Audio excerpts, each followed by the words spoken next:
Good morning guys, welcome back to my YouTube channel স্বপ্ন হচ্ছে lifestyle. তো দেখো সকালটা আমি শুরু করছি ঠিক এখান থেকে। তোমরা হয়তো বুঝতে পারছো না, আমরা চলে বাইরে গিয়ে তোমাদের সাথে কথা বলছি।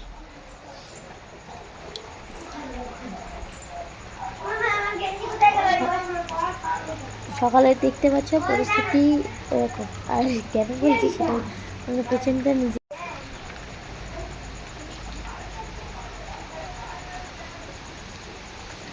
বৃষ্টি হচ্ছে। আর ওই যে সেই ইটগুলো যেগুলো ফেলেছে আমাদের বাড়িতে, তো কী কাজ হবে না হবে সেটা তো তোমাদেরকে বলবোই, তোমাদেরকে না বললে হয়।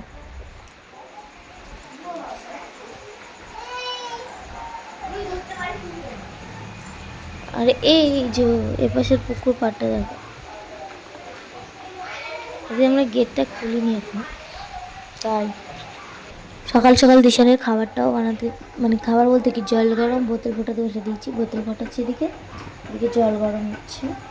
তো চলো তোমরা দেখেই নিলে। তো আজকে আমি সারাদিনে বৃষ্টি বাদলের দিন কী করছি না করছি সেটা তোমাদের সাথে শেয়ার করবো। যাই হোক, তারপর সকালবেলা ব্রাশ ট্রাশ করে আমি চা আর রুটি খেয়ে নিচ্ছিলাম।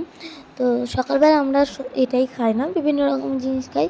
আজকে সকালে এটাই ছিল। তারপরে দেখছিলাম কার্টুন, যেহেতু আজকে ওয়েদারটা খারাপ, বাইরে বেরোচ্ছি না, সেরকম কোনো কাজও নেই, তাই জন্য বসে বসে কার্টুন দেখছিলাম আর রুটি চা খাচ্ছিলাম। তো তোমরা কারা কারা আমার মতন কার্টুন দেখো আমাকে কমেন্ট করে জানিও।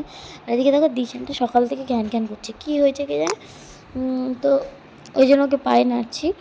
তাহলে দেখো চাটা আমি খেয়ে নিচ্ছি আর আমরা কার্টুন দেখছিলাম। আমরা কী কার্টুন দেখছিলাম বলতে পারবে? Batul the great. তোমরা কারা কারা দেখো আমাকে কমেন্ট করে নিশ্চয়ই জানিও।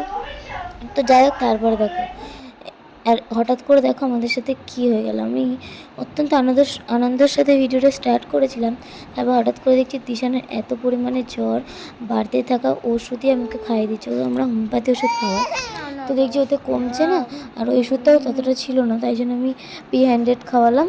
আর ও দেখছো কীরকমভাবে কান্নাকাটি করছে, শরীরটা এত খারাপ। আর সত্যি বলতে কী বলো তো, বাচ্চা কাচ্চার শরীর ভালো না থাকলে না, সত্যি বলতে যে মা থাকে তার একদমই মন মেজাজটা ভালো লাগে না। মা কেন, যারা যারা ওকে, যারা আর কি কোলে টোলে নেয়, হাসি খুশি বাচ্চা যদি একবার কাঁদতে শুরু করে, না খেলে, তাহলে যে মায়ের মনটা বা পরিবারের সবার মনটা কীরকম লাগে তা সত্যিই বলে বোঝানো যায় না। তো এদিকে দেখো ওকে আমি এরকমভাবে আদর করছিলাম, দেখছো কীভাবে ঝিমিয়ে রয়েছে আমার কোলের মধ্যে। তো এই হঠাৎ করে এরকমটা কেন হলো বুঝতে পারলাম না।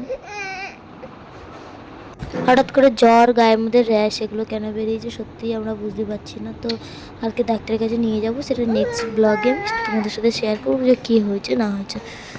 তো তাদের আর কি বলবো।